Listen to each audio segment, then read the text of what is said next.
it is such a bullish news for the ecosystem, because what is happening is competition is driving more economic back to the user and developer. So I think that's also why this news is so controversial. It's so significant, and it's such a demonstration of, I think, just next step, what the protocol is really about. It's about bringing economic value back to their users.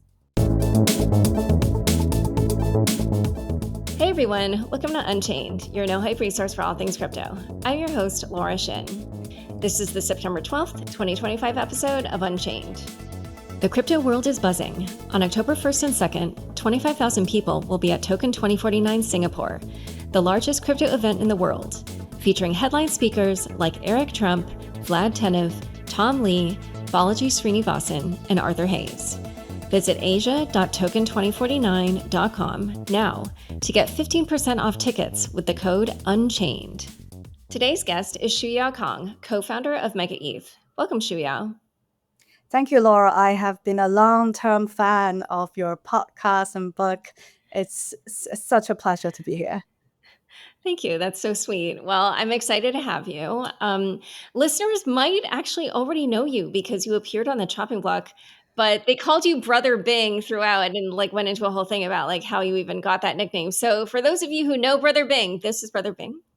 But yes, we have used her real name here. Okay, so we are in the midst of what has so far been a very intense competition for the USDH stablecoin ticker on Hyperliquid.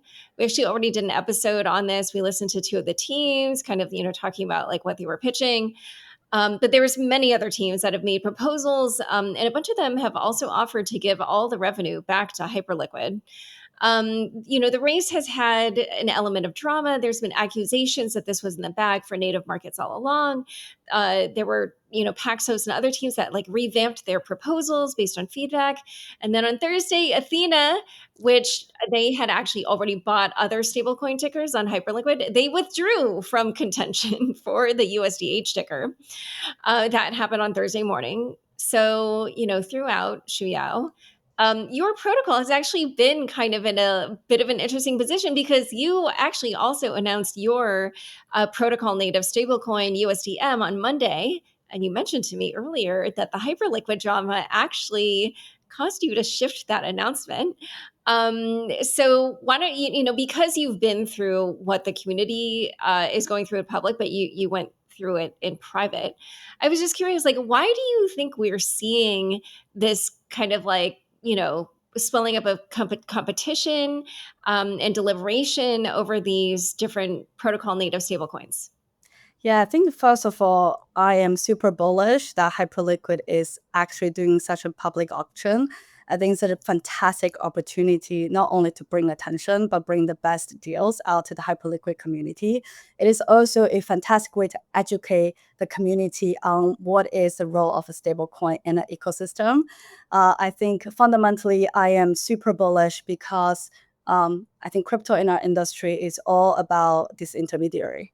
And stablecoin issuer used to be serving as an intermediary in an ecosystem. But now we're seeing that protocol are owning the stablecoin narrative again, and revenue or yield are being redistributed back to the community. From our end, I think we saw this trend very much earlier on. Our goal is to build an ecosystem centered around economic model that brings a very sustainable protocol. And obviously, another goal in the beginning was, I was at Consensus for a long time. I've seen many different protocols launching from 0 to 1. And every time I go to a new ecosystem, I'm trying to bridge asset or trade, and I would see 10 different representation of stablecoin. I just don't know which one to use. And obviously you go with the big ones, right? But the big ones, the yield doesn't go to the ecosystem. So I think partly it was because I was trying to solve the user pain point. When you go to an ecosystem, there is one stable coin that is aligned with the community interest, is backed by the community.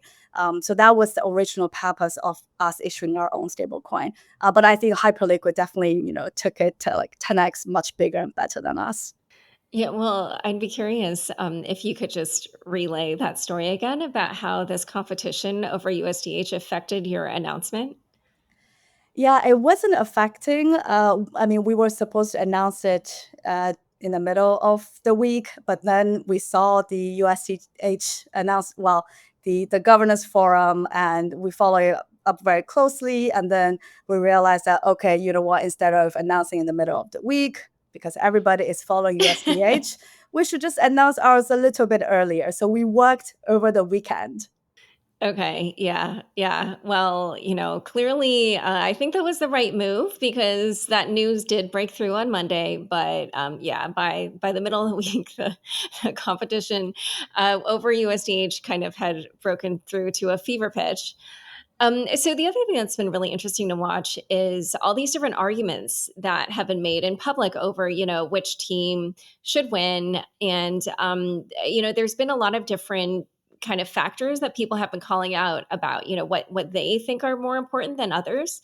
When your team was trying to decide which team to go with for USDM, what factors did you consider, and how did you eventually make your choice?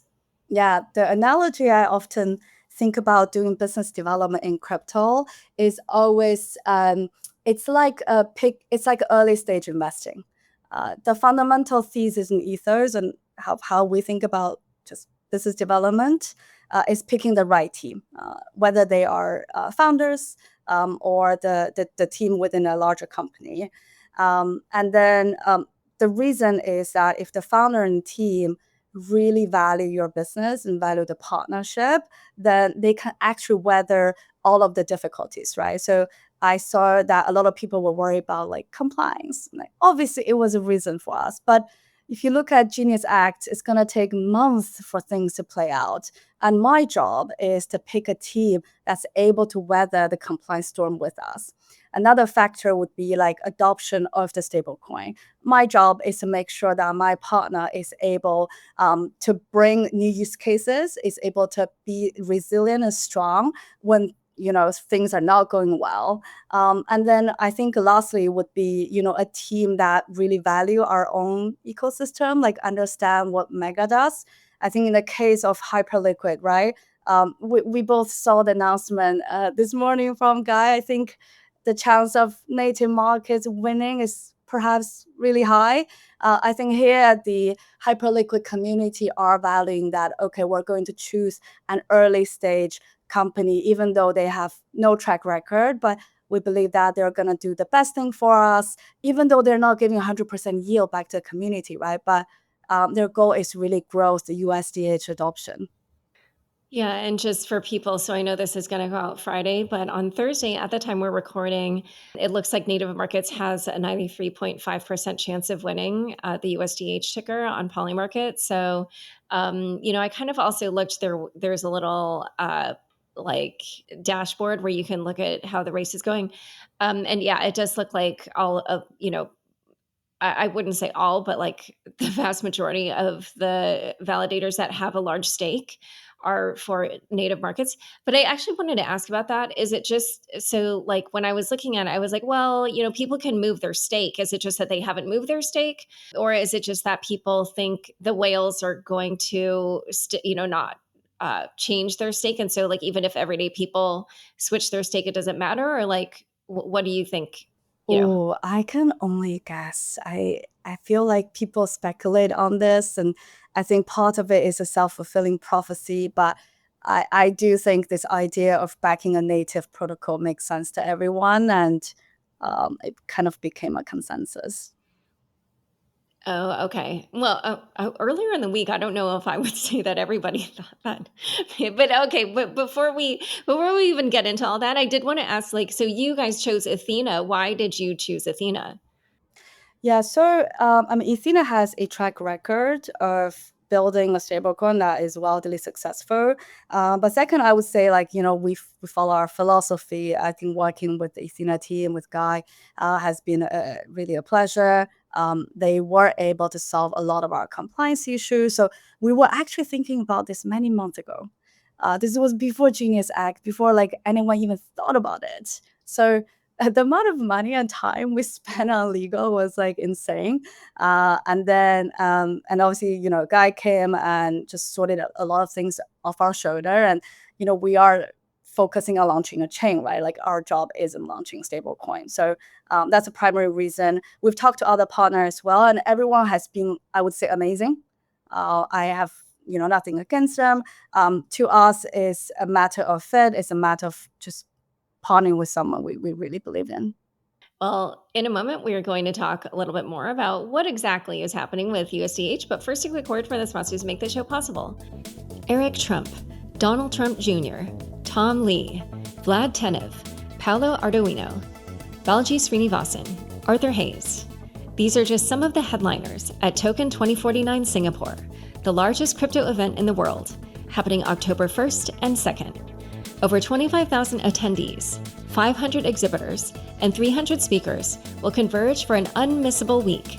Token 2049 will take over all 5 floors of Marina Bay Sands, transforming it into a pop-up city with 1,000 side events, nonstop networking, and immersive experiences, all leading into the Formula One Grand Prix weekend. Ticket prices are rising this week. Visit asia.token2049.com and use code UNCHAINED for 15% off tickets. Back to my conversation with Shuyao. So you mentioned earlier about how people were valuing this Hyperliquid aligned characteristic. Explain, what that means. When people say that, what are they really saying? Do you mean the characteristics of the different framework and criteria, or? Like what does that mean in specifics?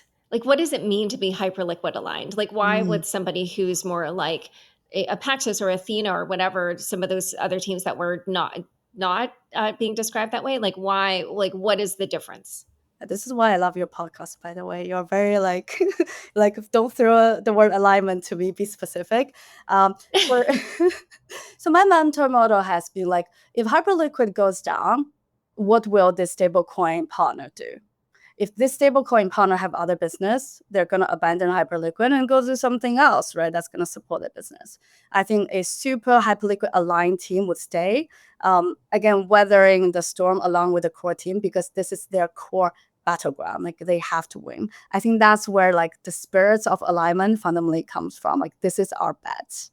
Oh, interesting. Sort of like we're already a success in other areas, so we can cut our losses if this doesn't work out. Whereas, like for something like a native markets, which is, I think, the proposal that has been most, frequently called Hyperliquid aligned, they don't have anything else. It's like sink or swim kind of situation. That is my interpretation of alignment. I think that's why people are saying, homegrown is the most bullish, because they can't run away. There's nothing else out there.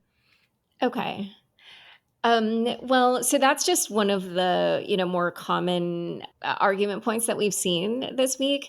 And I wondered if you could talk about like some of the other, critiques or the way people are kind of prioritizing different characteristics. Like as you're looking at that, do you feel like there's certain ways that people are thinking about this that's like a little bit smarter or like not as smart? Like what are some of the different arguments that you've seen that kind of caught your attention as like maybe how people are not necessarily, because like the people in the public, they're not building. So just in conversation, they might not be thinking about it the way that like a builder would. There are a few actually stood out to me and actually contribute to how, as an observer, I look at this, which again makes me even more bullish on Hyperliquid, I guess. I think one thing jumped out to me was I think Paxos offering. They do have unfair advantage in Web2, in TradFi that I think no one else can offer. I think that's really attractive. And I think the second one was, I think the lawyer at Varian Farm tweeted out, about the compliance. It's really about it's not about complying today. It's really about complying in the future, which I thought was like a genius argument. It's actually how we thought about picking a partner as well. And then I think the last one was, I forgot whom, I think the Ethena argument has always been like, if the rate goes down, then you kind of want a more yield-bearing stablecoin. I think that was clever. The way I really think about stablecoin is, there are two types of stablecoin users. One is the yield sensitive ones. Whatever you do, you have a risk appetite that, trading pair, everything has to be like levered, and there has to be like something that's juicier than the 5% T-bill. And the other part is the yield agnostic one. I think for an ecosystem, you gotta have both. And it seems like the status quo is, for the yield baron, you do have Ethena. You would have, the newer ones such as cap protocol.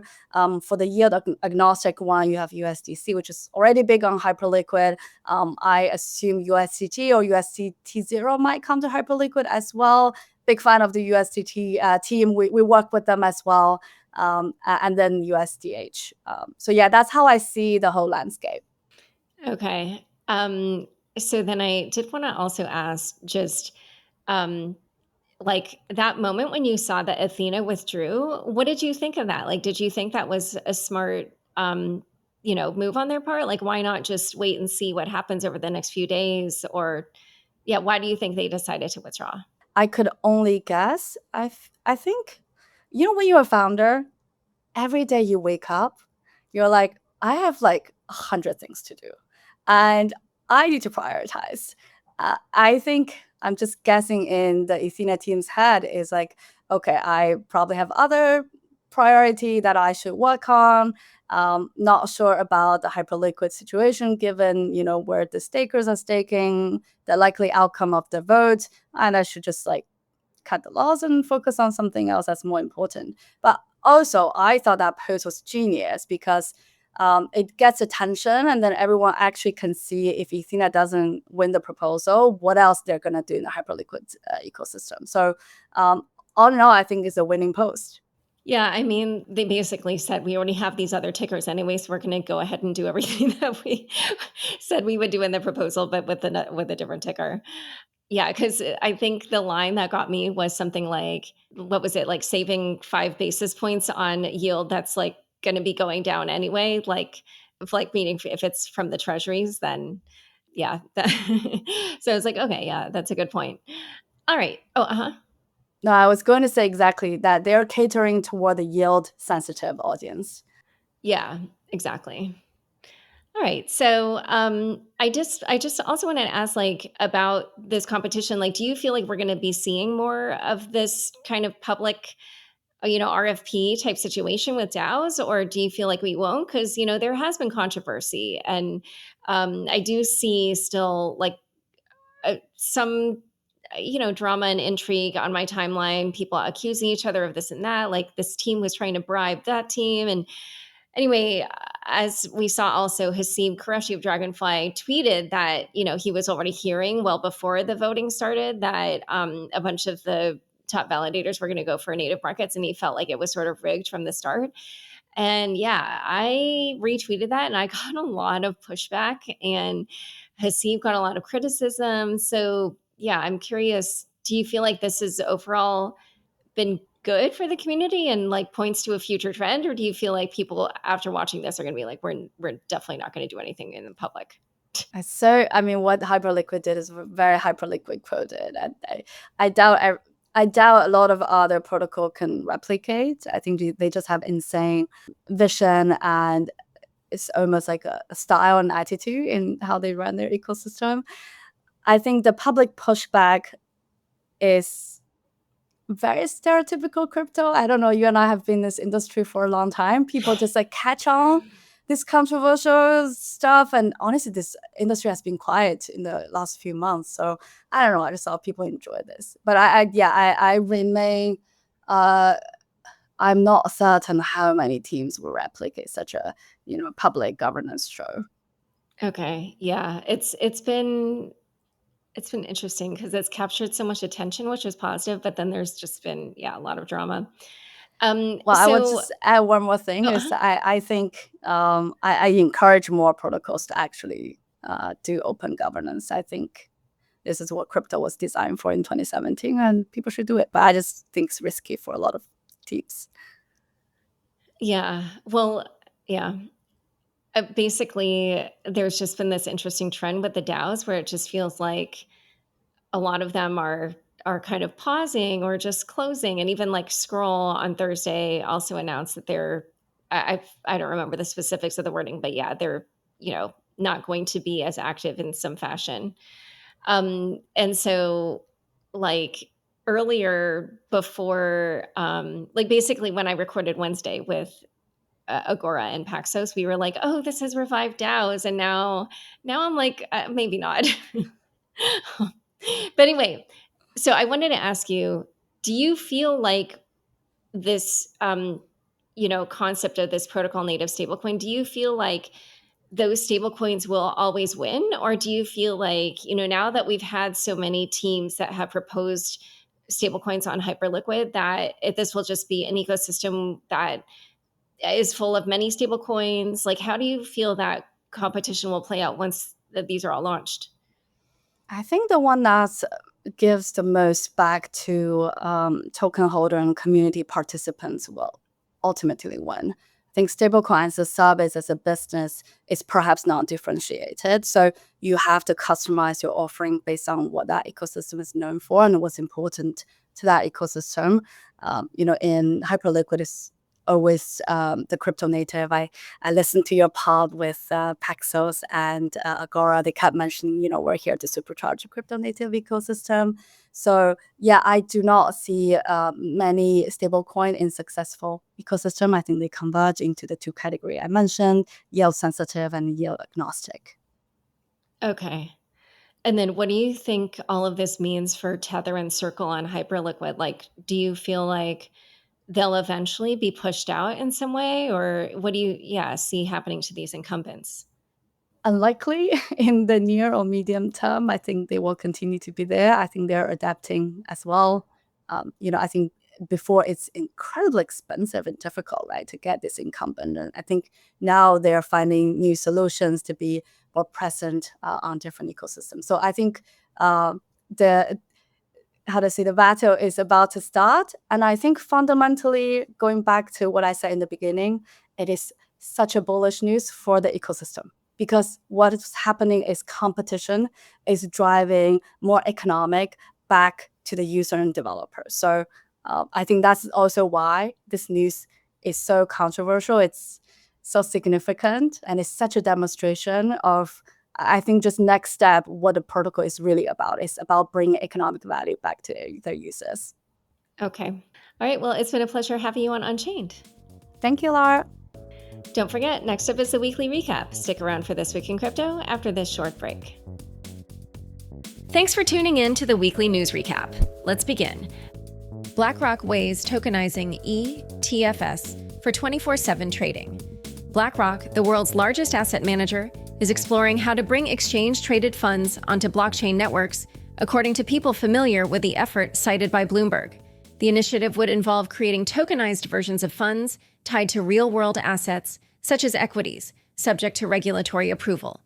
Tokenized ETFs could expand trading beyond Wall Street's regular hours, widen international access, and even allow shares to be used as collateral within crypto markets.